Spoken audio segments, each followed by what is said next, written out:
Colada, colada, grab your favorite brew. Ask a question, he'll answer it for you. The Mafia, the Mafia, the Mafia, the Mafia. You better hit prescribe if you know what's good for you. Drinking a cup of coffee with Frank Colada. He'll tell you a lot. He's Frank Colada. Hey everybody, welcome back. Coffee with Colada presents, and today we have back Red Ouimet.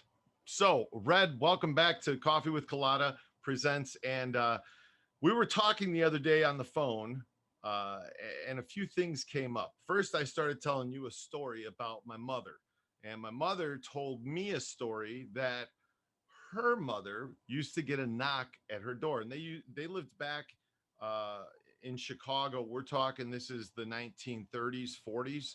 She would get a knock at her door, and they lived near Al Capone. And the voice on the other side of the door would say, "Is Myrtle home?" And that was my grandmother's name, Myrtle, uncommon name nowadays. Anyhow, she would say yes, and would say, "You know which way you're voting this year, right?" And she would say yes. And then she would get an envelope after she voted, and it had some money in it. And that's how it worked. That's what my mom said. They buy the votes. That's how it worked. Now, I want to start this segment off by number one.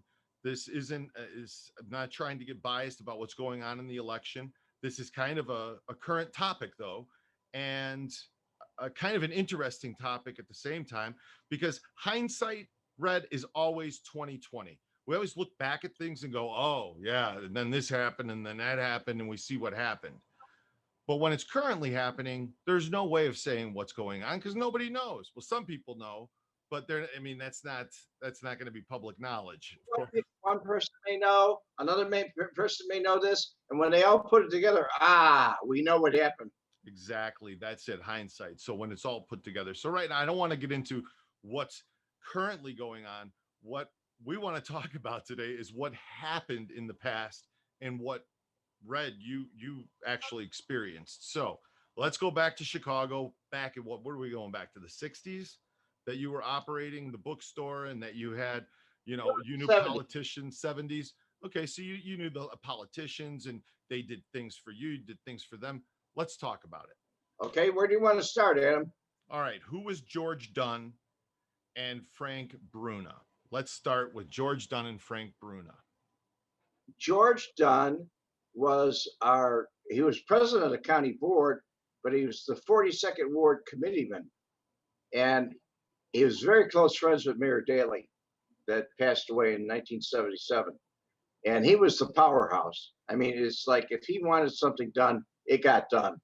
His secretary was Frank Bruno.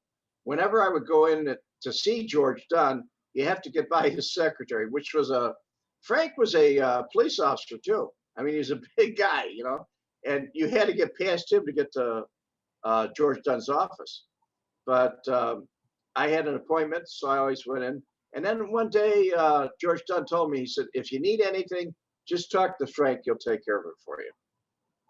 So what kind of things would you talk to him about that you would need done? Well, I gave him a call one day because I had a building at 1343 North Wells. It was a 4-story graystone, and there was nobody living in it but me. And I had this gang of mailboxes, that you could open up. They're all in a row. Mm-hmm. And I opened them up. They were stuffed with voter registrations. And I looked at them, and some of the people I recognized, people that had lived in the building. And they moved out to Addison, Illinois, Westchester, places like that. The other people, I didn't know who they were. They could have been residents before I bought the building or whatever. So I called Frank Bruno and said, what do I do with these? And he said, "Don't worry, I'll send a guy to pick them up." So he did. He sent somebody to pick them up, and I didn't think anything about it.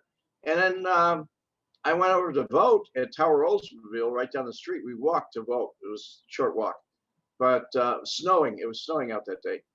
And so when I got there, I voted, but I saw all these names that were on the and they had voted, because you sign in on the voting sheet. You sign your name.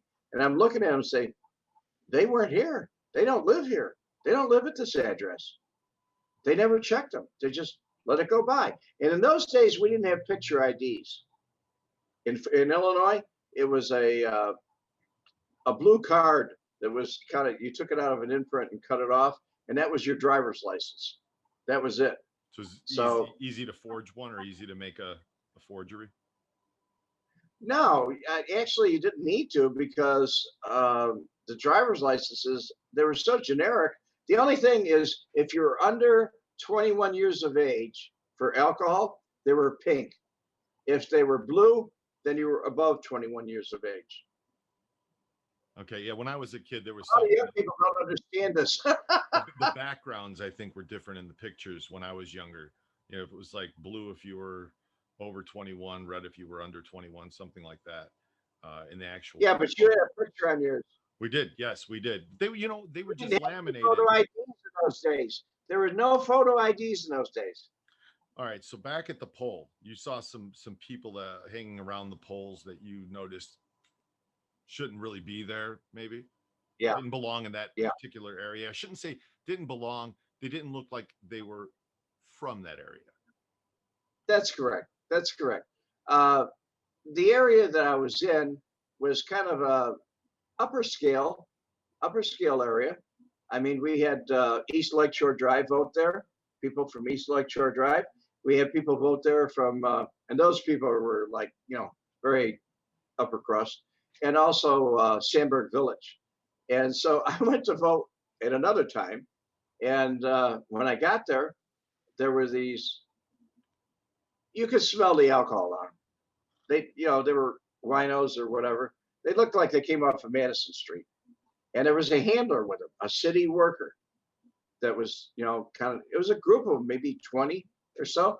And then he would give them $1 to go in and vote. And they would vote. He'd tell them just what to do. And they'd come out and say, oh, I did everything just right and everything. Okay. And he'd give them $1. Just $1. Blatant voter fraud right there. Blatant going on right A lot of out it. in the open. Literally, like, Well, you that saw was them just handing them the- precinct. That was just my precinct. How much went on in the Morton City that I didn't see? Okay. And now you actually were involved with the elections back then. Yes, I was a precinct captain. A precinct captain. Later on, Of because course. Frank Bruno asked me to become one. Okay. He asked you to. Oh yeah, Okay. I was always involved in politics. I believed in being, you know, involved in it. Well, you So got the vote flipped from the voting age flipped from 21 to 18. to 18, yes, 21 to 18. That was way back though. That was in 1970, or maybe 69, 70, where I started that. It was not popular because it was a Republican, young Republican Party. We wanted to change the vote because of Vietnam at the time. And it was called, our slogan was old enough to die, old enough to vote. And we did get it passed, finally. There was a lot of stink about it. And let's face it, that war was an unpopular war, very unpopular. Oh yeah. Very extremely unpopular war. Everybody I've ever talked to that was in Vietnam is not fond of talking about it and all the repercussions and aftermath. Again, hindsight, looking at it, going, this is political. You know, the whole thing. Yeah, it was.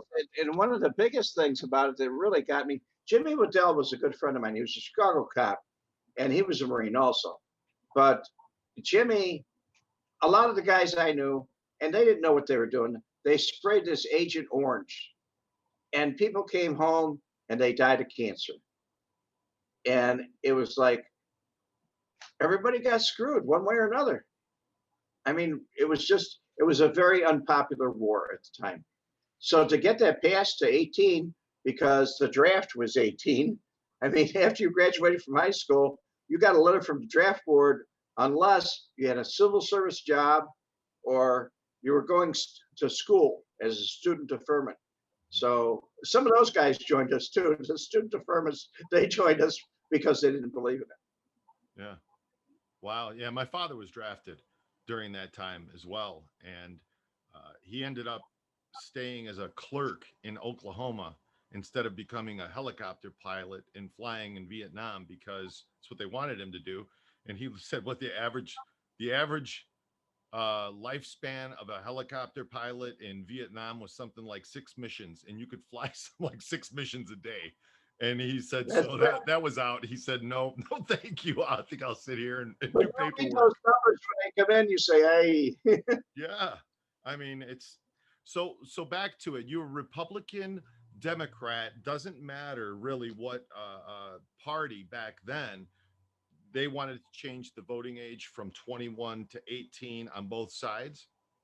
it got on the ballot. It got on the ballot and people voted for it. The American people voted for it. Okay. It got on the ballot. Okay. So the majority of the people all over the United States voted for it. It Gotcha. was on the ballot. It's a nationwide thing then. Yeah. Okay. Or our city, other cities, other places, small towns. And it got to the point where there was a thing on the news, like every night, somebody would comment and say, this is during Nixon later on. Everybody would turn around and say, name one family on your block that didn't lose a son or a husband. And it just blew up. It got crazy. Nixon went nuts over it. Wow. See, this is all before my time. So very interesting again, because I was born in 77 and like, I didn't vote. First time I voted, election machines, they were the punch cards. Remember the Chads? And they had all the problems with the Chads. The Chads would pop out or they wouldn't be counted because it was a pregnant Chad or it was a, this type of Chad or it was a side folded and the system didn't work. Those were the first voting machines I voted on. And that was the election after Perot. Gotcha. What were the election machines like back then? Oh, the election machines in the beginning in Chicago, they were a machine. It did have a curtain where you could pull so nobody could watch, but what you were voting for. But you could vote for individual candidates, like a split ticket. Like if you wanted somebody Republican for this or Democrat for this. But then on the top, it had Republican or Democrat. And once you picked all these options and everything, you looked at them, then it had a lever. You yanked the lever over and that you voted, that's it. And it was counted on the machine. So they would look at the machine and take the results out. It was very mechanical. It wasn't electronic like we have today. Okay, so what you're saying is it's like every time a vote was cast on this machine, it would move like a counter, a little clicker on the back or something that would show you how many, right? Like a counter you'd find on a pinball machine or it's like on your odometer on the car. Okay, so it's like comparing a calculator to an abacus, basically, is what digital calculator to an abacus, and that's what it was. It just kind of mechanically did its counting. Getting back to the Chad problem, in the year 2000, there was a terrible Chad problem in Florida, and I lived in Florida then. And actually, I lived in Palm Beach. And supervisor of elections, they had a problem. I mean, the Chads were hanging up on the machines, stopping the machines, and they had to count by hand.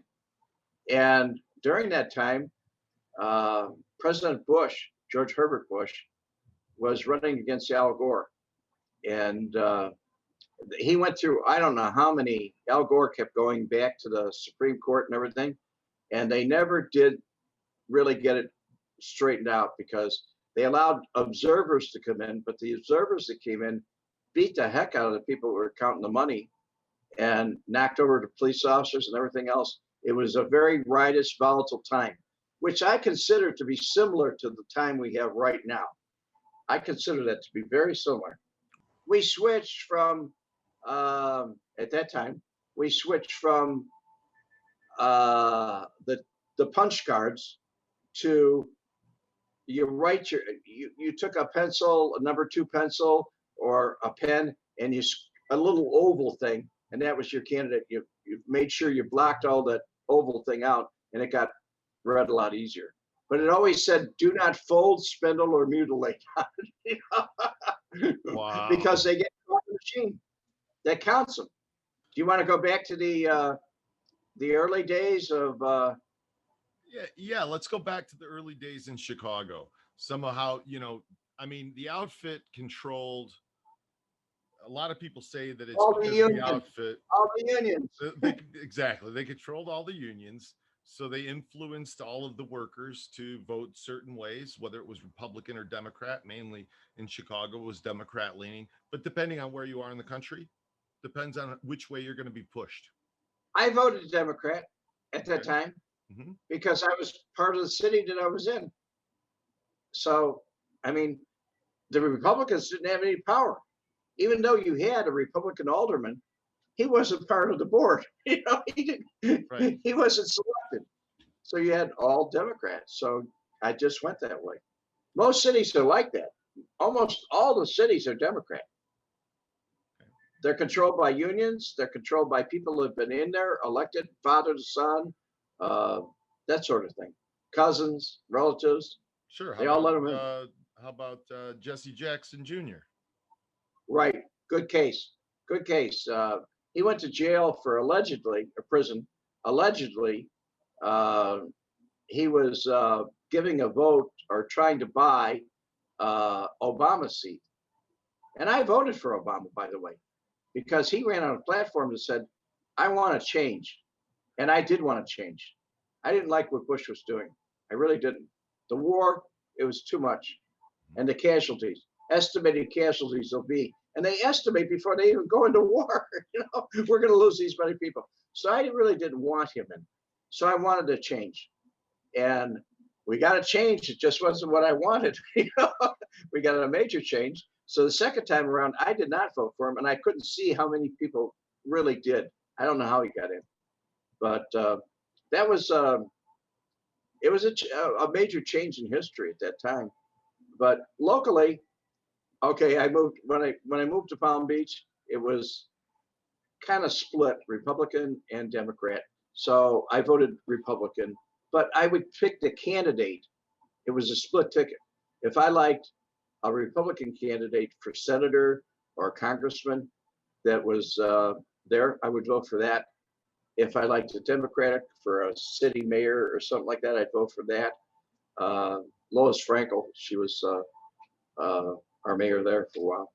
But anyway, I looked at it like I vote for the man or the person. I don't vote for the party. I'm not a party man. I don't belong to either club.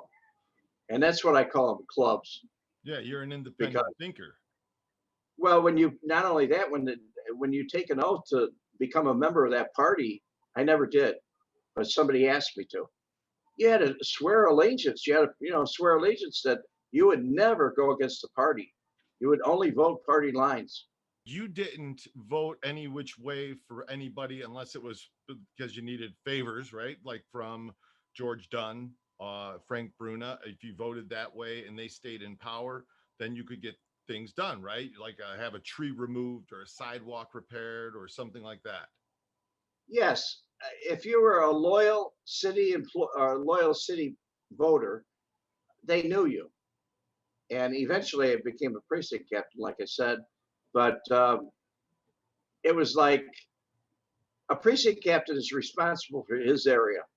And if people call you and say, "Oh, I got this tree that broke, or it's hanging out, or something's close to my wires, or this or that,"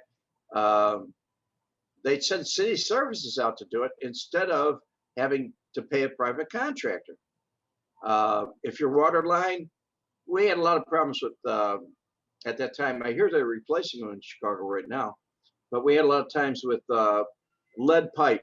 Everything was lead pipe, and so sometimes that would get corroded and all kinds of things, and break or whatever from shifting of the ground over the years. I know my one building was built in 1897, and the building I just talked about, and I got a kick out of it because they came out, they really cleaned it out. They put a new meter in, and they froze the pipe, the main frame, the main pipe, they froze it so it would stop the water from running.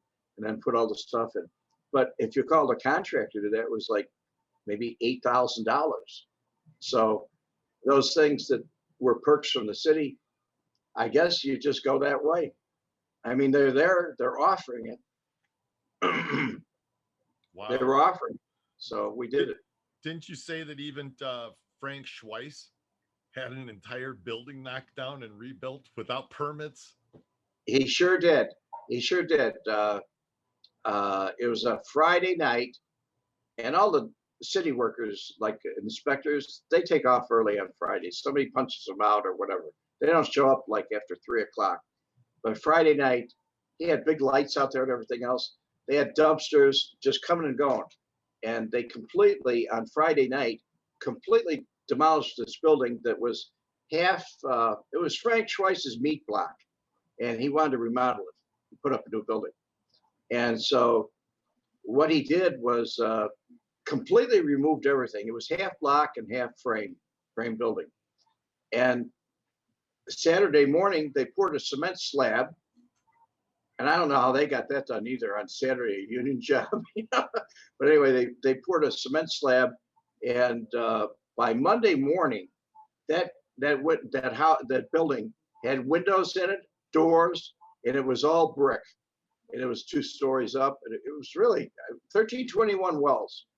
It's still there. It's still there. You can look at it. I think it's something else now, but you can still see the balcony where Frank used to live and everything else. It was all done, and George Dunn was really angry that he didn't get permission to do it. So he put a brick on his liquor license, and they never got a liquor license there. He was so upset over it several times. And I thought of the name of the agent. Dick Johnson was with IRS. He was infiltrating him, trying to get close to him. Black guy. He's IRS CID. And on one of his undercover, he was wearing a wire. He turned around and said he wanted to bomb George Dunn's house. He wanted to bomb his house and kill him. And he also expressed the same thing to me on several occasions. And he had some unsavory words for Frank. Had a vocabulary that was very different. But he had some unsavory words for George Dunn. There was a lot of heat there for a long time. Okay, wow. So there was a lot of reason then to want a vote to go a certain way. I mean, the influence. You could get away with things. It was sneaky. You could get away with things. Right. Now you go into a small town, you can't get away with something like that. You go into like Addison, Illinois, or anyone in the small suburbs of Chicago, Naperville, anywhere in DuPage County or something like that, you can't get away with that stuff. Right. I mean, those people, they go by the book. They don't have people that you can pay off. Or is it that the systems are smaller in those towns, therefore easier? Well, everybody knows everybody. Right. Everybody knows everybody. The neighbor would say, "Why is he getting away with that?" You know, and they'd call on him. They'd make a complaint. Mm-hmm. So, or they may go over and talk to him and say, "Hey, how'd you get this done?" Mind your own business. Okay, I'll mind my business. And they go back and make an anonymous call. Right. That's the way it was done. Right. And I think it still is that way all over the country. As I look at maps on this recent election, I see that the inner part of the United States, almost all over the United States, except for the major cities, went one direction. They went Republican. The inner cities, Atlanta, New York, Chicago, San Francisco, all the major cities, they went Democrat. Baltimore, same reason. So what I experienced in Chicago, I can understand how it's all over the country because it's the same way in their areas. Wow. And why do you think that is? I mean, you've been somebody who's voted Republican and you've voted Democrat, but why do you think it is that the major cities always go Democrat? I got to be honest with you. If I lived in a major city where nobody'd even talk to me unless I was part of their group, I'd be voting the same way. I mean, it's greed. It's greed. It's all about greed. So meanwhile, they get their and they what they do is they keep raising the real estate taxes. Like in Chicago, it's terrible now. The real estate taxes, people are leaving in droves. They got more people moving to Florida than you could ever imagine. My parents, before they moved out here to Vegas, the piece of property that they had in Calumet City, okay, Cal Shitty in Crook County was $7,000 a year property tax. Same size property out here in Las Vegas, $1,200 a year. I mean, I had the same thing on Wells Street. Each one of those built, and not only that, in Chicago, you had to pay every 6 months. You paid your real estate taxes. It wasn't annually, but the one building was 14,000 for 6 months, and I had another building right next door to it was 14,000. That's 28,000 every 6 months. So I sold the buildings and said, "Time to get out of Dodge. That's it. yeah, I want to leave." That's crazy. For that kind of money, you should be getting those services taken care of at your properties. Seriously. We did. Think about We it, did. I mean, maybe that's what it was. Maybe that they gave away so much stuff that they had to raise the taxes to pay for all the expenses that they were incurring, sending city workers out to do stuff that private contractors should be doing. But they were all union guys, and when somebody was a part of a union and a union worker, they would get an envelope to contribute to different candidates, and because they got a union job, everything was fixed and everything else, they would just automatically donate to it. And a lot of that problem existed because it all went back. I mean, they voted themselves raised, like the county board voted themselves raised. The mayor got his own raise. The city council voted him a raise. City council voted themselves their own raise. It's kind of like Congress is today in the United States. They vote themselves raises. It's like street tax for the mob. I mean, it really is. So it all goes back to like the even right down everything that was illegal that the mob was doing is now what the state's doing that's legal, like the gambling machines that are in all the bars. They used to be, I know when I was a kid, I'd go into the bars with my dad to fix ice machines and whatnot, and it would say for amusement only on the machine. But if you knew the bartender, they had an envelope behind the bar, they'd pay out and they'd click a button on the back of the machine, it would reset it and and play on, and for amusement only. Pinball machines, all of it was owned by the mob. Well, that's like what I wrote about. That's like what I wrote about in my book. When I was with Jimmy Couture, Kurt Hansen and I went into Chicago Heights, and we went to all the bookmaker bars that bookmaker. We put slot machines in everywhere, but it was all controlled. I mean, Al Pilato's brother was chief of police, so nobody bothered us. I mean, we just came up with a trailer and load them up. Nobody said anything. The bartenders, the owners, they didn't say anything. We put them in place, and that was it. And they didn't even take a share. We just used to come around and empty it out because they were paying street tax on the book, on making book. And not only that, they stayed open after hours and stuff like that.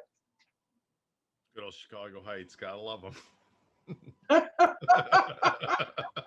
I'm telling you. All your area, Cal City, was just as wide open. Oh yeah, but I mean, 24-hour bars are open. They sweep around the drunks. Prostitution. We had a red light district all the way down the street. That was State Street and State. I remember as a kid growing up, they were still knocking them down. Whiskey a Go-Go. There was, of course, John's Pizzeria was there, but there were all these Go-Go girl joints and all these, and I heard everybody from the city would come to Calumet City to party, and because everything was, and it was all just across. If you went further down State Street, there's a bridge, Burnham Avenue. It crosses over the railroad road yard into Burnham. And then right from Burnham, you go into Hegewisch, which is in Chicago. But Burnham was right at the bottom of that bridge. Al Capone owned some gambling joints, illegal gambling or something establishments back in the day. they were going very strong before you were born. Back in the late 60s, early 70s, I saw it. And believe me, it was wide open. Card games, whatever you wanted, it was there. Casinos, you Yeah. know, they had roulette wheels, dealers. They had. What happened was the government made the riverboat gamblings. Now, here's what they have. They got the lottery. The government has the lottery. That took away the numbers racket. Uh-huh. Okay. They've Wait, got. when did the lottery start? I'm just curious about that. I think it started in Illinois back in 1987, I believe, 87 or 88. And then all of a sudden it was like cancer. It went all over the country. Well, Illinois lottery started July 1st, 74. So Was it 74? Yeah, mid 70s, 74. It says it started. I didn't play it until like maybe 1978. So that's when, in It was essence, $1. It was $1. that's when the government started to take control from the mob. I mean, you take away the lottery, they lose the number of games. Then you take and you make gambling legal, just out and out gambling, right? Play blackjack, and that and I was 18. It wasn't like the Villa Venice. It wasn't like the Villa Venice back in the 60s. They had riverboat gambling everywhere. Okay, in 97, I know for a fact in 97 is when I started working at the Showboat Mardi Gras Casino in East Chicago, Indiana. Now I don't even know if I think it changed from Showboat Mardi Gras to Harrah's, and then maybe it became something else now. I don't know who owns it, but anyway, I worked there, and that was one of the first river boats to open in the Midwest. I think there may have been one in Michigan City prior to that, but it would only beat it by a year or so. Wasn't there one in Joliet that opened up right after that? Yes, there was. I played at that boat. I performed on that. That was the Empress in Joliet. The Empress. I played at Club Chameleon was the name of the nightclub inside of the Empress that I performed at. So I remember that. Never really gambled at any of those places. I gambled when I turned 21. I gambled at one, maybe won a little bit, lost a little bit, whatever. Didn't really get into. You know what's interesting about that? The people that were appointed to the gaming board, the Illinois Gaming Board, they were all politicians. Every one of them. They were in politics. One of them might have been a state's attorney, and he retired from there, and all of a sudden he got on the gaming board. So the gaming board was rigged. Unbelievable. And then they finally got to Rosemont. After all those years in Rosemont, they finally got their casino. Yeah. And they said, "Oh, we can't do Rosemont because of organized crime ties. Right. We can't go there." But finally, it's there. Yeah. Well, again, follow the money, right? That's what it's about. Oh yeah. So, the other thing that they took away was the loan sharking, the juice loans. You can go. I couldn't believe when I went. They'll give you a payday loan now. Yeah, I went to Calumet City to visit, or when I was moving, I couldn't believe how many payday loan joints and pawn shops that there. It was incredible to me. I went, what the hell is going on here? Payday loan in every other block. You know, they're licensed and taxed now. And they can charge 20% a month. 20%. That's crazy. I mean, granted that the mob was charging more, and they, than that 10% a week. 10% a week, but a lot of these people would catch up. 40% a month. Yeah, it's 40% a month. It's still legal to do 20%. That's outrageous. Credit cards they get up there too. But you get a low interest credit card, 4, 5, 6%. Or your mortgage loan at 2.8% or 2.9. That's a loan that's reasonable that could some be paid off, and but not freaking 20%. That's it's insane. Well, there are some people from the 26th Street crew that's all they did. They put money out on the street. Nobody'd ever catch up, and they wound up owning the person's house. Yeah, they signed over their home. I mean, because the VIG was so much that they just couldn't pay it. The The interest on interest on interest. That's what the government's doing nowadays. So again, it's the same thing. They're just taking it from, they're taking it from one to another. So you said that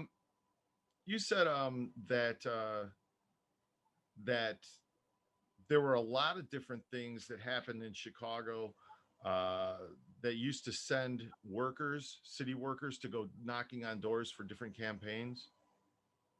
Yeah, if you want your job, you go out and knock on a door. Right. But it was really worse than that because the outfit itself, Chicago outfit, used to, they didn't want any Republicans. And one time, Marshall Cafano I was involved with Marshall Cafano. And I was with one of his guys, and he said, I was going to Kmart for something. I don't remember what. But there was a guy who had a sticker on his car. It was something Republican. And he went over and yanked the sticker off and smashed the taillights out, the headlights out. And they took his elbow and knocked out one of the rear passenger, in the rear. It wasn't, I don't know if it's passenger, but it was the rear seat of the car. I don't remember which side, but he took his elbow and smashed that window in. As we walked away, he said, that'll teach him to advertise in the wrong town. Wow. So it was like everywhere. The unions really wanted to keep control, and they were crooked. I mean, even when I was younger. Yeah, but who ran the unions? The mob.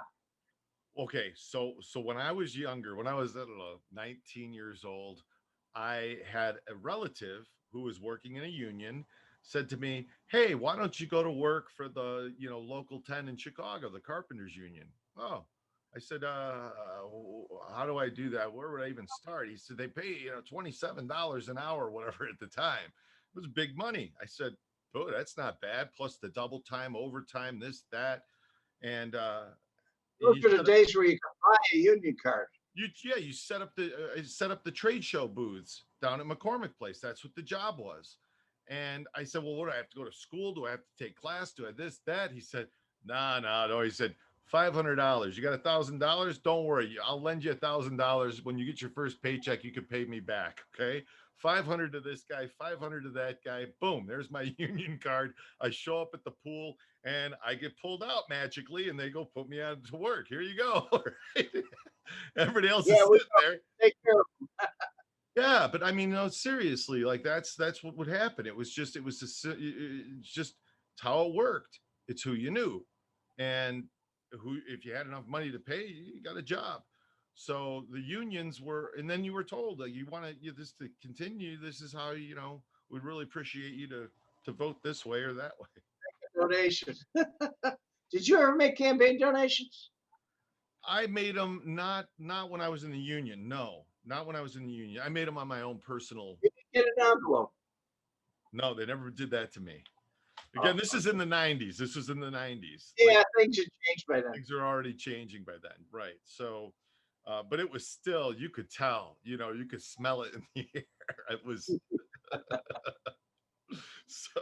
so that's what it was like with the union. I belonged to a union too. I got a phone call. I expressed an interest to a friend of mine who was working for the county, and he was the chief electrician at the county building.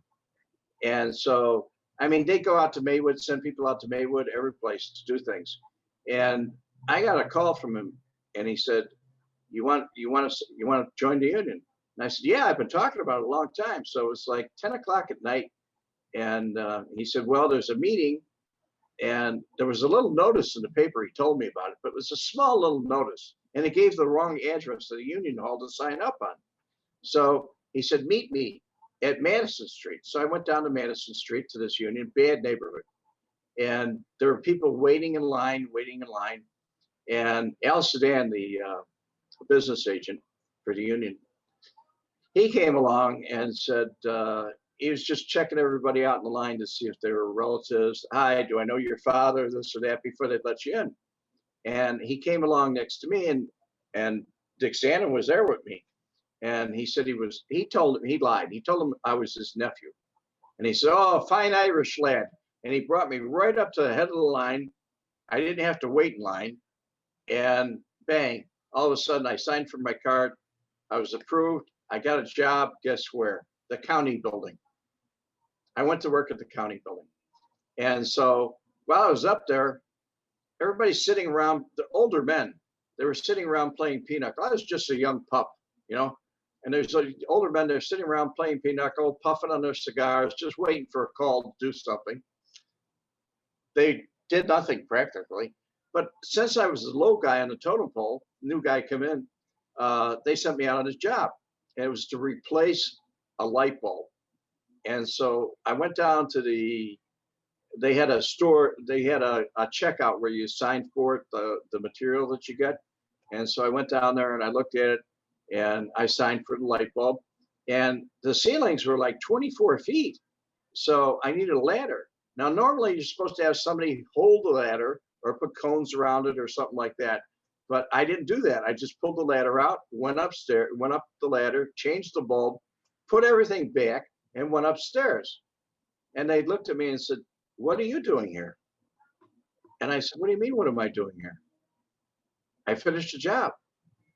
They were mad at me. I got the lecture of my life. They said, "Do you know how many men it takes to do that job and how many hours?" And they pulled out a book and it says 2.3 hours for this, 1 hour for this, 7 hours. I mean, it was like ridiculous. I didn't know this. And they got very angry. So I left. I left the county. And on the way out, I ran across Mayor Daley. They were both on the 5th floor. Clark Street was the county building on that side of the building. It was all one building. And LaSalle Street was the other side. And so I just happened to run into him. And he said, "If you ever get tired of working for the county, come on over here and work for us at the city." Then I decided, to heck with all this. I'll just do my thing with the mob. Wow. I had something similar. That happened to me when I first started working in the union, doing the trade show setups at McCormick Place. First day on the job, and I can remember I'm 19 years old. I'm excited to be working. We're gonna set up this awesome trade show. It's my first day. Everything's new.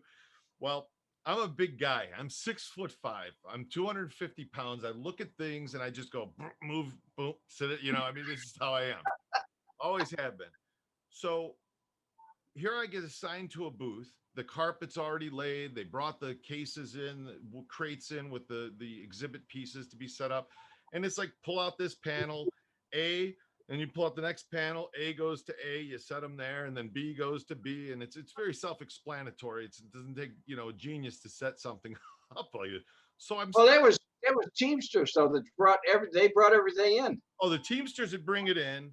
The decorators would have to do this job. The electricians had to plug everything in. The carpenters had to do. I mean, there were rules. And anyway, the first day, here I am. I'm pulling pieces out. I start setting them up. I'm working my ass trying to get this thing in the first 30 minutes. I've got this part put together in this piece, and there's a few other guys that were on the crew. And one guy came over and he said, "Hey, Adam," I said, "Come here." He said, "At the rate you're going, this booth is going to be set up in 6 hours." He's like, "We're going to be out of work by, 4 o'clock. Yeah, wasn't that the point? Let's get this thing set up. Damn, this is a 3-day job. I said, what do you mean? Slow down, pal. You don't have to work so hard, okay? We want to be here for 3 days setting this up. You understand? I said, really? So I go to plug a plug-in because, we can't do this next part until this is plugged in. Oh, no. I plugged it, unplug that. What do you think you're doing touching a cord? That's the electrician's job. What? We can't do anything until this cord's plugged in. Yeah, we called the electrician. Okay. Hour later, we're still standing there like, oh, the electrician's just showing up, but it's break time. Let's go on break. We'll be back in a half an hour. I mean, the poor. Just to plug and plug. So here's the thing, though. Big company like GE or Ford or, a gigantic company that has a gigantic booth has a gigantic budget for the booth. But a smaller company somebody trying to start up something in a smaller convention, and you got to deal with guys standing there going, doo, doo, doo. You know, Somebody twiddling like their you or thumbs. me, somebody like you and me couldn't afford it. Yeah, could never afford to sit there and pay for that kind of labor, especially when if the guy's getting $30 an hour, that means that they're charging $80 an hour for that guy. And it's ridiculous. I mean, that's so little companies. Why are all the trade shows leaving McCormick Place and not going to Chicago and going to other convention spaces and other places where maybe there aren't unions or the unions charge less, or I don't know. To me, it just seems like the workers screwing themselves. And again, it's, you know, let's it's the steel mill mentality. Let's just push this broom. I've heard that term, steel mill mentality. Let's just push this broom back and forth across the floor and make, you know, When you get 50,000 done on one side of the floor, you go back to the other side. the other Keep doing side, sweep it, you know, and just go like and do nothing. And walk in circles all day. Because why? Because gotta keep this, you know, gotta get this job and it's just, to me, it doesn't seem right. It seems like if you work hard, you should make more money. If you don't work as hard, you just shouldn't make as much. That's plain and simple. It should be a little more fair. Unions, in my opinion, aren't a bad thing, but they have bad qualities and they have good qualities. So I'm split about that. in ways. Yeah. I mean, I was never, well, I shouldn't say I was never in the union because I was in the union. I just said I was for a short time in my life. My father, being a fireman, was in the union his whole career, you know, as you know, for the city. So, and that even came with its challenges because when my father was promoted, or was not promoted, he was appointed chief. Yeah, go ahead. Turning a light on. Yeah. How's that? Yeah, that's better. Good. I was noticing. I'm like, the sun's going down over there. I just It looked up at the is. clock. I'm like, it's 4. Yeah, the sun's going down over there. It's 5, right? Yeah. So yeah, that's about when it's going. I hate this time of year, Red. It gets dark early. I hate this shit, man. My body hasn't adjusted to it yet. No, mine hasn't either. They got to cut this daylight savings time shit out. They got to stop it. That's something that drives me crazy. This daylight savings time. Anyway, so my dad was in the union his whole career, and when he was appointed chief, the mayor at the time was Geneva. Mayor Jerry Geneva was the chief, or the mayor's rather, and he appointed my father's chief, and my dad suddenly had a political job. That didn't fly well with my dad. Didn't play politics. He just didn't, and the mayor would call him and say, "Hey, this so and so alderman needs a couple of paramedics over to City Hall to help him up the steps to get into the city council meeting." My dad said, "That's not the city's responsibility. If he needs help, he should go pay for Didn't he have something." AIDS? Didn't he have AIDS that could help him up? That's what I mean. He should have, again, this is Calumet City, but he should have had somebody, but they looked at it as, oh no, the city will do us a favor, you see, and send over a couple of firefighters to help him up the stairs. Come on. That's not. So my dad got into a yelling match with the mayor, and I suppose that's why he spent the last 2 years or 3 years of his career as a captain, back to a captain, and stepped down from chief because didn't want to play the politics, you know. So that's the way I was brought up anyway, not to play him and not to do it, and to, you know, that's what my dad did. He bucked the system. So You know, the biggest thing that I ever saw with unions is when Jane Byrne allowed, when she was elected, she allowed the police to form a union in Chicago. They never had a union before Jane Byrne. And they finally got their union. And everybody across the country had said at the time, police did not have a union, police union. They just didn't have it. So city services and like firemen, policemen, whatever, all of a sudden they became unionized. And that gave a lot more control over the politicians and the unions. now Jane Byrne, she, if I'm not mistaken, was Chicago's first and only. No, not and only, because there's Mayor Lightfoot now, but she was the first female. Of any large city in the United States, she Right. was the first. The first She mayor. was the first woman that ran it and won it. And it's interesting how she won it too. It really is.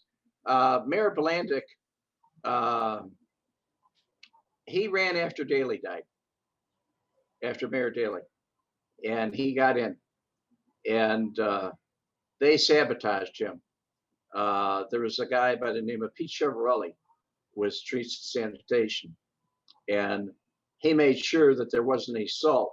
So in the winter of '79, we had this big snowfall. The city was at a halt, complete halt. I mean, the police couldn't get out. Nobody could get out. It was really rough. As a matter of fact, there was a guy that parked. I had a snowplow and I plowed my whole street because I had 3 buildings there. And my neighbors were always good to me. They were all city employees on my block. So I took care of them and plowed in front of their streets. Some of them had 1-car garages, things like that. So I plowed this area, and this guy comes, and he lives in an apartment building, like maybe 3 blocks away, and he's looking for a parking spot. So he parks in my nice clean spot and walks away. And I buried his car. I buried it in snow. I really did. I put a picture of it on Facebook one time, and I said, "What do you think's underneath this car?" It was springtime by the time it thawed out and everything else. And he came back and the thing was totally destroyed. But I told him when he was walking away, I said, "What do you think you're doing?" He says, "Why, I'm parking." He said, "Do you own the street?" And I said, "You're parking in front of a spot that I shoveled out. Find another place to park." And he just kept on walking. Anyway, Chiavarelli, Pete Chiavarelli, he was connected with the mob, very, very heavily connected. Been in a newspaper. Matter of fact, he was connected with Schweiss a lot. He had a lot to do with that building that I told you about, the meat block. They tried to trade that for another building, and he put his name on it, a couple other things. A lot of scandals. But he worked for the city. All these people had city jobs. Wow. One time, an interesting part of that too with Jane Byrne was she only ran 1 term, and she ran against Harold Washington. And there was like 3 people running in Democrat on the primary, and she lost on the primary. So I get a call from Jimmy Kozo, who was over at Grand and Ogden, or Grand and Racine. He lived on Racine Avenue, had a big complex there. That's where we all used to meet. It was called The Spot. Joey Lombardo was there. We were all there. But anyway, he called me up and he said, "Come on over here." And so I did. And they had collected $1 million in cash. And Jane Byrne had talked to Jimmy Kozo, and he was going to put that $1 million in cash in Bernie Epton's pocket if he would give her the Republican seat so she could run against Harold Washington.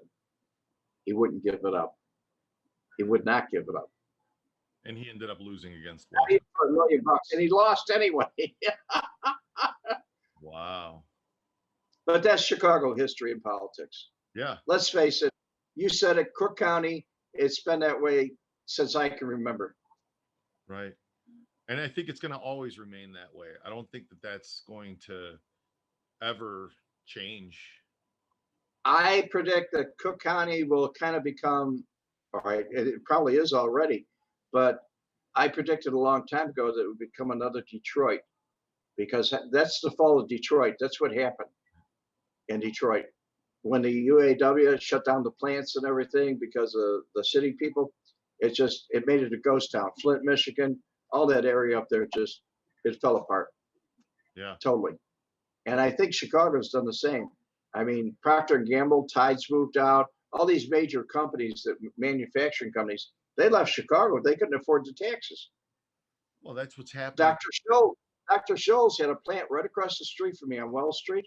They sold the building and went to Nashville, Tennessee. What happened to the building? They sold it cheap. They built loft apartments there. Cobbler Square, they call it. Huh. And when they built the apartments, They were going for like $2,500 a month. I mean, they made big money on that place. Right. Huh.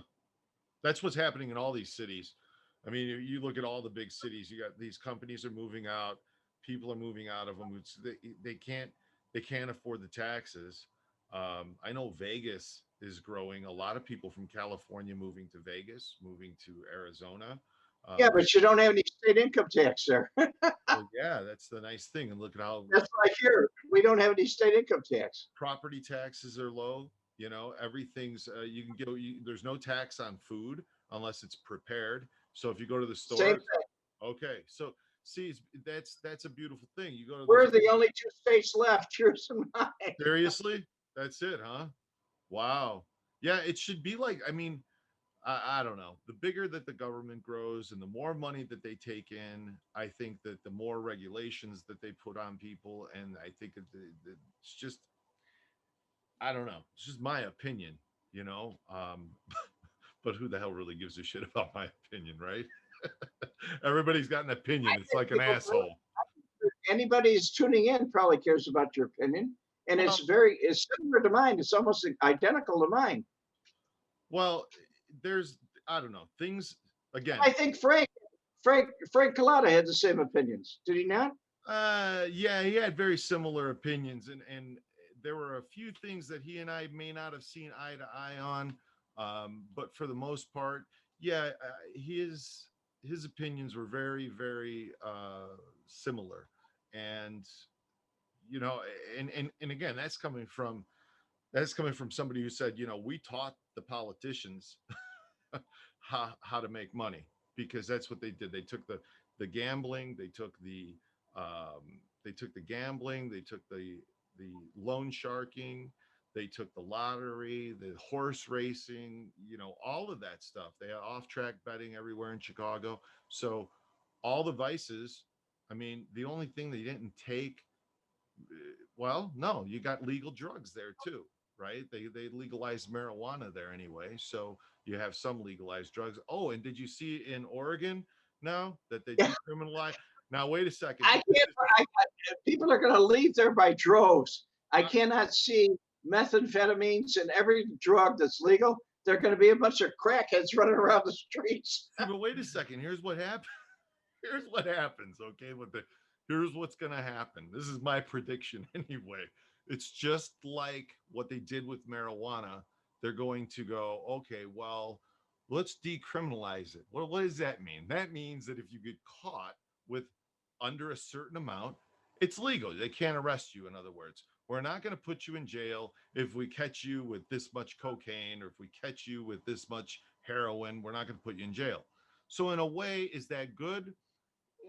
Okay. So do we really need to be paying for somebody who has a who has a mental issue, right?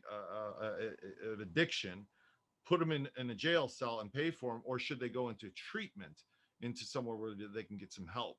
And in theory, that's a good idea. But if everybody flocks to that state that's an addict, you got a problem. well, There's going to be an exodus of the other people. no, it starts with let's decriminalize it. The next vote, it'll be, should we sell it legally? Just like first it'll be medicinal, right? The same thing happened with marijuana, right? The same thing. Let's just decriminalize it. We have medicinal marijuana in Florida, but you have to go to a doctor, get a prescription, go to another doctor. He has to give you a psych interview and everything else Right. before you can get it. And then they got dispensaries where you can go buy it, but you have a prescription.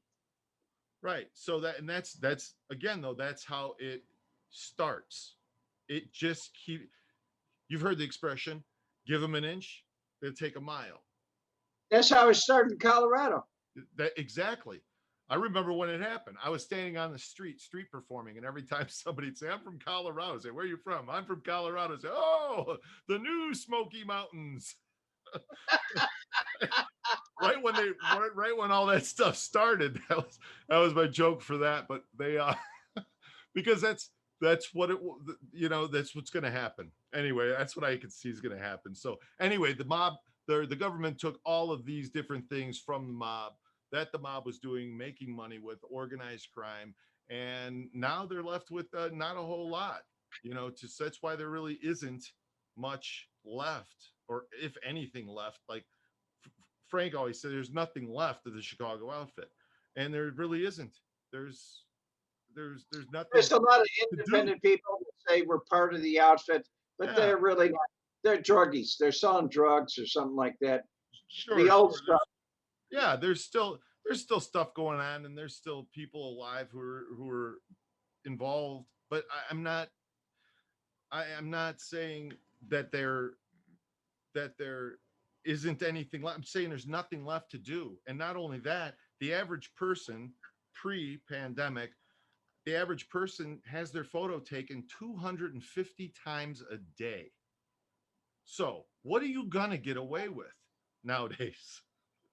I mean, you can't get away with. You can't just go, I'm going to take this car and change plates and this and that. It's not like it used to be back in the 60s and the 70s. And a lot of that used to happen.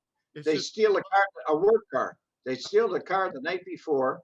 yeah, They go to another parking lot, steal the plates off a car that was parked, long-term parking in O'Hare Airport. mhm. They would go to, where somebody was parking for long term. They take the plates off of that car, same kind of car, description. And then they put them on the work car after they left. They go someplace to put it on. And that car, they could drive around for 2 or 3 weeks or whatever and commit a crime with it. And when somebody came back, it came back to somebody else's name. No, I wasn't there. What are you talking about? I was out of town. Somebody stole my car or my plates or my car. So the police were running in circles. Yeah. They were just running in way different times back then to nowadays. And when you're talking about, I mean, organized crime, this, that, there's scams going on online. There's technology, that you can, people who hack bank accounts, people who hack, credit card identity theft. Identity theft is huge. So, and do those people get caught? I don't remember the last time that I saw somebody, this person was busted for, this or that, because they're living in Nigeria or something. You know what I mean?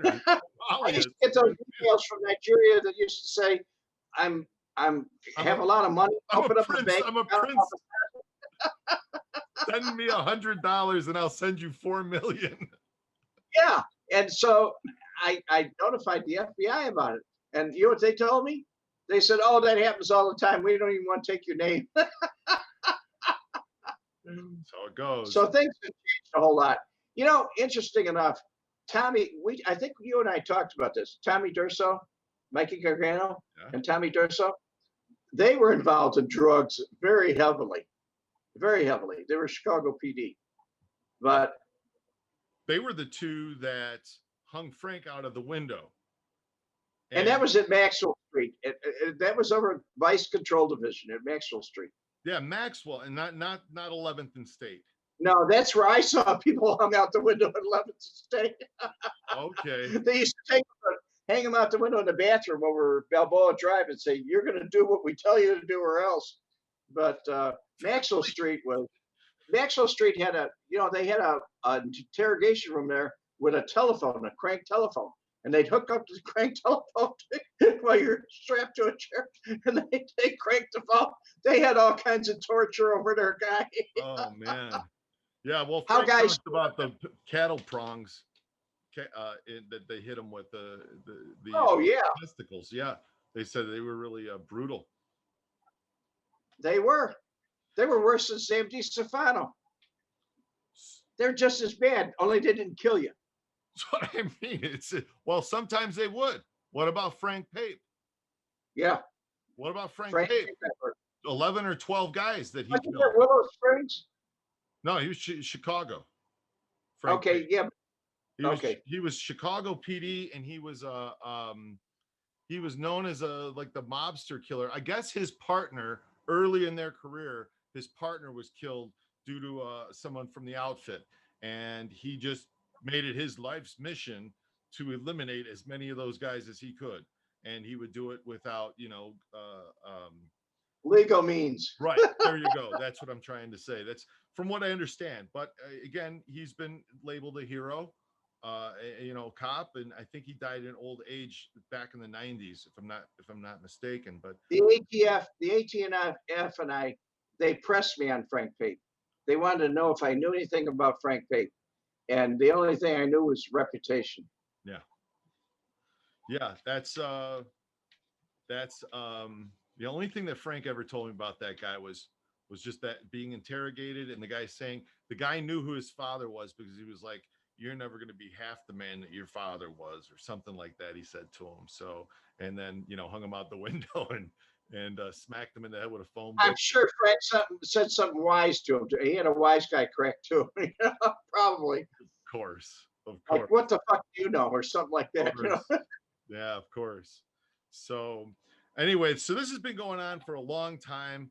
Voter corruption, because hey, people want favors. Voter corruption and voter fraud. Yeah, of course. It's been going on since probably since the very first vote was cast, right? Somebody was standing there going, I want, who wanted it to go a certain Oh, way. aren't you voting for me? I took care of you. I did this. I did that. See, that's what it comes down to. That's what it comes down to. I mean, and that stuff starts. It's a popularity contest, and whoever's the most popular. It starts when you're a kid, in high schools with who's the prom queen and prom king, and Oh, who's class president, who's the yeah, the class president. I mean, it's a popularity thing. Yeah. So, is this person nice? It starts. Well, that person's nice to me and they like me. I'll vote for. I mean, it's what it is. It's humanity. It's us being human and us. It's human nature. Not being perfect, and it doesn't matter which side you're on. You want your person to win, and some people are willing to do anything to make that happen. Because but what I see today, Adam, compared to then, is these smaller towns or the rural communities, they have much more of a religious background.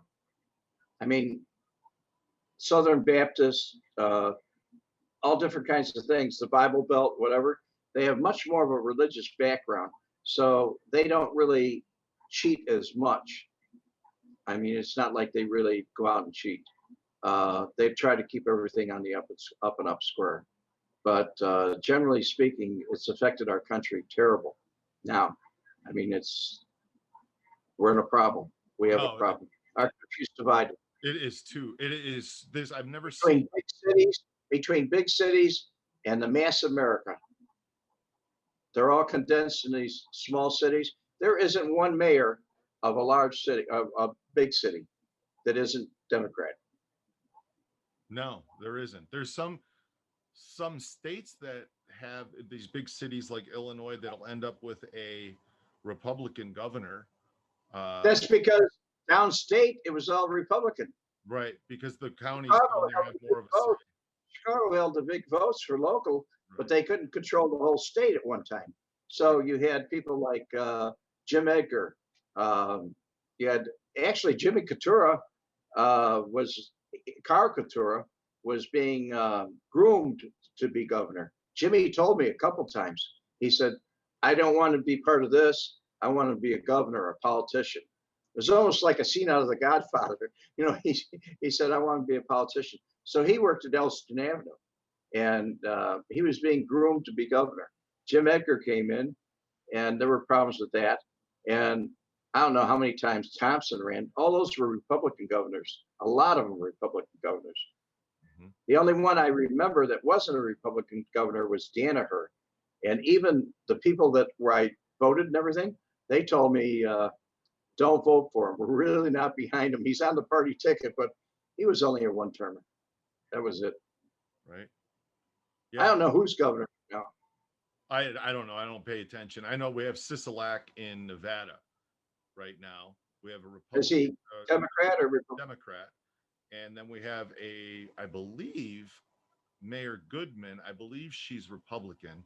I'm not 100% sure of that, but I think so.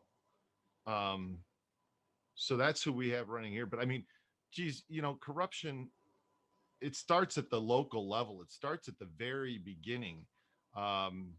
I remember in Calumet City when my father was fire chief, that the mayor was Jerry Geneva. I brought him up earlier.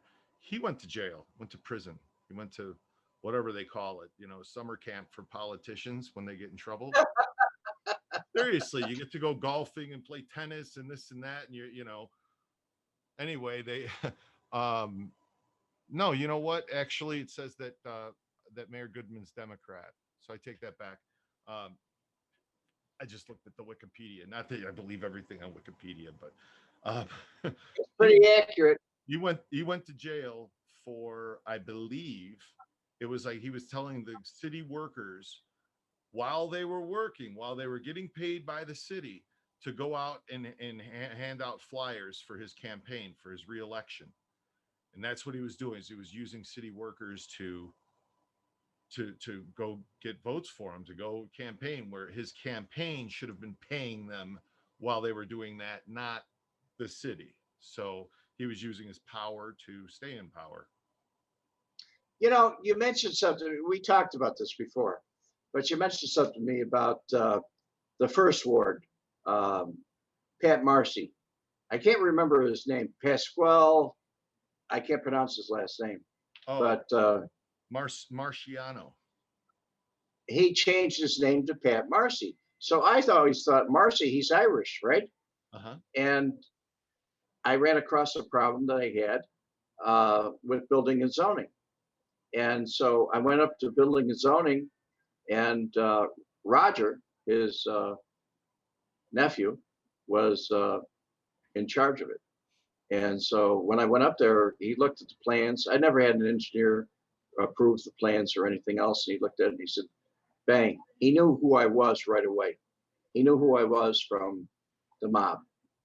So it was taken care of immediately. Anything I needed, any building inspectors that bothered me or anything else, he'd get rid of them. Bang, gone. Wow. They went someplace. Isn't that something? That again, Red. So the mob really controlled the politics in Chicago at one time. There's no mob left. Yeah, nowadays it's just it's the politicians now. I hate to say it, but that's what's happened. I hate to They are organized crime today. They are organized crime today. Our Yeah. politicians are Yes. organized crime. Yes. I mean, and I don't want to get into what's going on with the election results and whatnot right now. And, why the hell states would just suddenly go, well, we're going to stop in the middle of the night. We're going to stop counting. In my whole entire life, and now you've been around a lot longer on this planet than I have you ever seen them just say, screw it, we're not going to count for a few days? No, I can tell you in Chicago, they had backup people that they would call and say, hey, another shift needs to come in. Yeah, right? Come on. Are you And they wanted their vote known early. Yeah. The next morning after election day, you woke up and said, okay, this is done. Yeah. It's finished. Right. And that's what, and even if it was close, and that happened in the past, who was it that they called it and they said the Chicago Tribune had to bring all their papers back because they said, oh, that was Dewey. That was Dewey. Dewey. Against Trump. It was a very close race. Odd that he even got in there, because he got in there through Kansas City through the Pendergast gang, who was mob. It was a organized crime. Pendergast. I know that name. That was the guy who ran that crew or group of guys, right? Right. Okay. And very powerful organized crime in Kansas City. But anyway, they put him in as a clerk in the city office, and eventually he became a congressman. And all of a sudden he gets up where they stick him in as vice president with what's his name?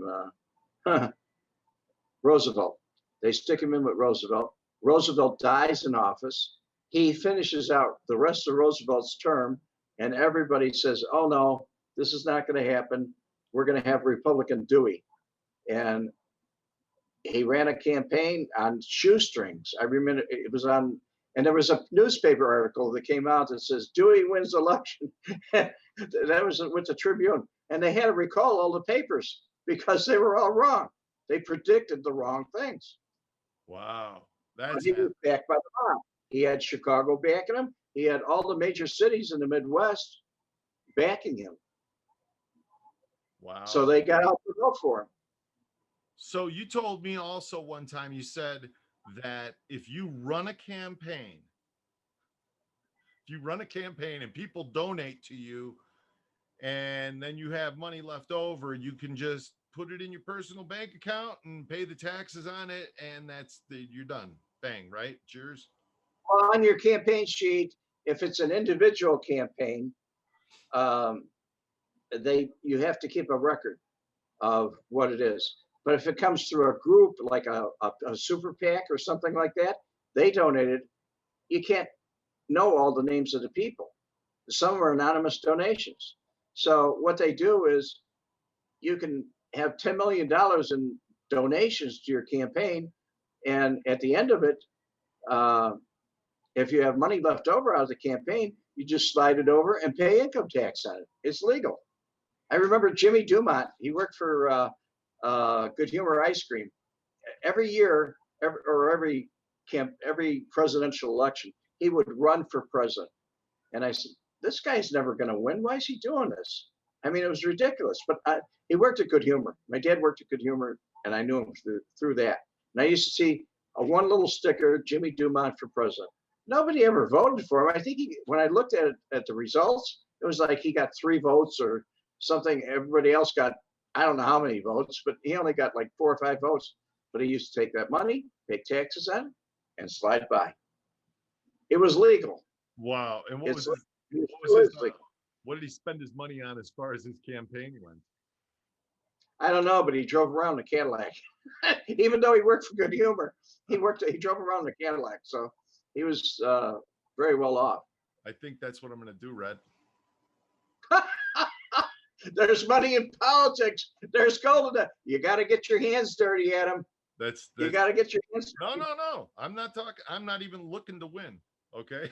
All I'm looking to do is raise about $10 million at Flowers for president 2024.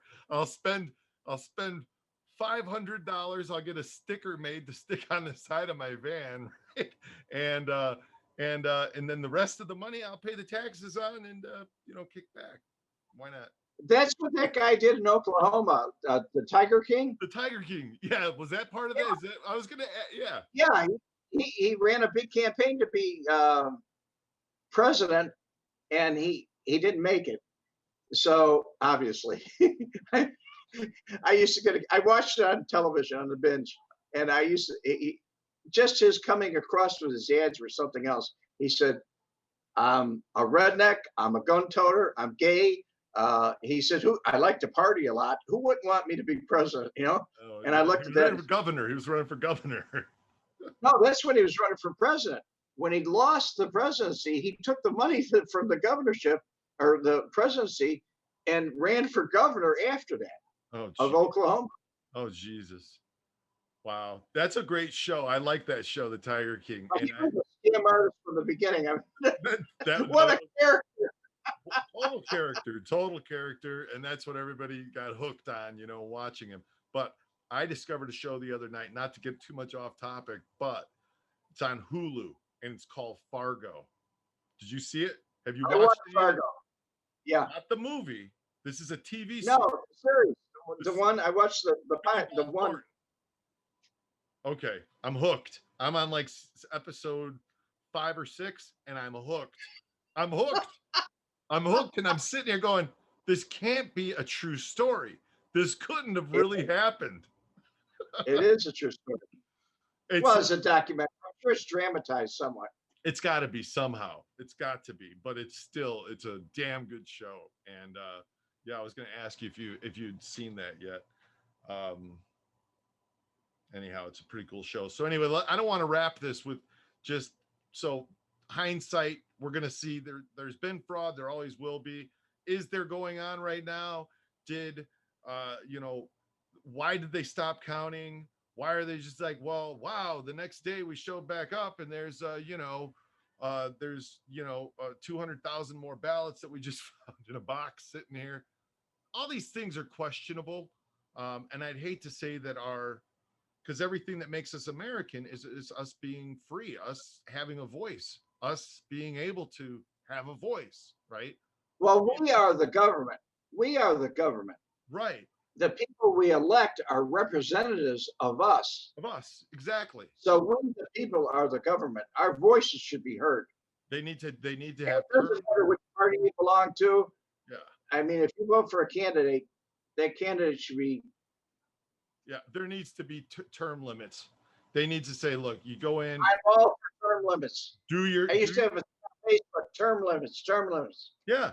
They need to have that. You used to be back in the 1800s, they would go, well, I'm going to run for Senate. And then this farmer would get elected or whomever, and they would leave their farm. They would leave their job, their family, their kids, whatever, would take care of things while they went to DC, did their work. And when they served their term and it was done, they served their country and they came back and they were farmers again. Now, oh, I got elected. Now I went from living on my farm to living in this beautiful mansion out on the, 20 years later with millions and millions of dollars. How does that happen? That shouldn't be. It shouldn't be. It should be you go serve your country and that's it. Not this. You mentioned Wikipedia. Career. I looked up Wikipedia, and I don't want to mention the politician's name, but I looked up on Wikipedia, and you know what it says? This person has been in Congress forever. Okay. And what it says under this person's name is professional politician. It doesn't say anything. It says occupation, professional politician. Yeah. You get in there so long. You go to college, you come out, and you start running for office. You get you go to college for law, and then you go run. Simple as that. Oh, I studied law, and now they know the law, they know the system, and then they game it. Well, it's a prerequisite to be an attorney before you can be a politician, because you have to know the laws. Right. It's a profession. It's one of those things. But another thing that I got a kick out of, and I'm not going to mention this candidate's name either. Okay. But he was in Massachusetts, and he ran for the presidency, and he lost. And he swore on TV. He got up and talked. He bought airtime, and he swore he was through with politics. And there was a guy in Utah that ran on a platform that he hated career politicians, and he was only going to serve 2 terms. Uh-huh. To this day, he is the longest serving senator in the United States. When he retired, the guy from Massachusetts moves to his state and filled in his spot when he retired, and now he's a senator. Okay, Red. So to wrap it up, I don't want to. We could go on forever about this and that and this person and that. And tell me a story about Mike Switek and Joe Lombardo. Mikey Switek. Okay. Mikey Switek had this very ostentatious or opulent necklace. It was a gold nugget necklace. They were nuggets. They were like this big. I don't know how many. Each one was about an ounce of gold. And he had this huge medallion, probably maybe 4 inches in diameter. It was round. It was from Mexico, and it was all gold too. And he used to wear this around in the neighborhood. And Joey Lombardo, at one time, he had an old Dodge he used to drive. It was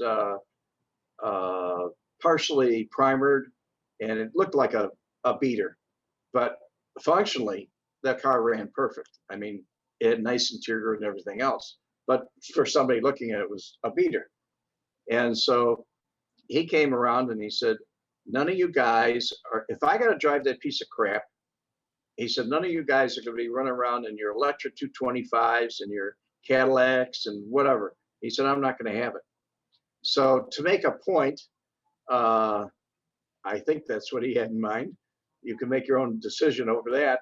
But to make a point, he saw Mike with this necklace, or this medallion necklace. I guess it's a necklace. And he said, I'm going down to Florida. And he said, I'd like to impress the ladies with this. And so he said, can I take your necklace with me? Mike was reluctant, but he gave it to him. And so he goes down to Florida and he comes back in a few weeks, 2 weeks, I think it was. And Mike was going around asking everybody that I knew, can you ask Joey for my necklace back? He was afraid to ask him for it back. He just didn't want to. And so weeks later, I don't know, a long time later, he finally got up the nerve to go see Joey. Joey was by the pool over at Kozo's place. He was sitting on a chaise lounge chair that was redwood chaise lounge chair, very nice. And he was blowing smoke rings with a cigar. He liked to do that a lot.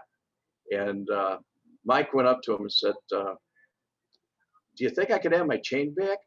Now, he must have been prepared for this from other guys talking to him, because the guys were laughing behind his back, Mikey Switek's back. But he must have been prepared for this. So he reaches in his pocket, he pulls out this chain, and it's a real small link chain, like a woman's chain. It's very, very small, and it had a St. Christopher medal on it. And so he hands it to him, and he says, that's not my chain. He says, that's not my medallion. He said, where'd my medallion go? And he said, oh, he went off on another subject. He says, that's St. Christopher. That's a St. Christopher medal. He said, that's a patron saint. I mean, he'll protect you. So he gets off on that and he pulls the chain up. He's holding it up like this. And he said, that's not my chain. He said, my chain was big. He said, and Joey turned around, looked at him and said, it must have melted in the salt water when it was down in Florida.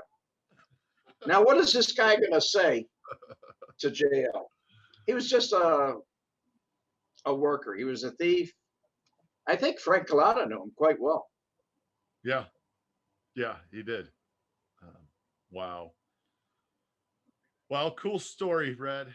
And it was a cool chat talking to you today. I appreciate it. And just for those of you that may have been watching earlier today, when this video went live and then it suddenly disappeared, it's because we filmed it yesterday and we had an audio issue and the audio just sounded awful. So I called up Red and he agreed to come on and redo this interview. And it looks like it went from being an hour-long interview to being a 90-minute interview now. So I don't know what the hell else we talked about that we didn't talk about in the first one, but you ended up with more material and better quality for the sound and all, which we're trying to, in every video that we're doing, make better and better. The next video that's going to go up is part 1 of the trip back to Chicago. It's been a lot of editing that I'm doing with it, a ton of editing. So that'll be going up very shortly. Hopefully over the weekend. We'll see. Anyway, thanks for watching, everyone. Red, thank you very much for coming on. I appreciate it again. And you have a great day. Thank you. God bless you. God bless you too. Adios. Thanks for watching this video, everyone. Please be sure to visit frankcollada.com for coffee cups and t-shirts. Also, hit the like button, share this video. Oh, and don't forget to hit that subscribe button. That's subscribe. I found gold. I hope you enjoyed yourself. God bless.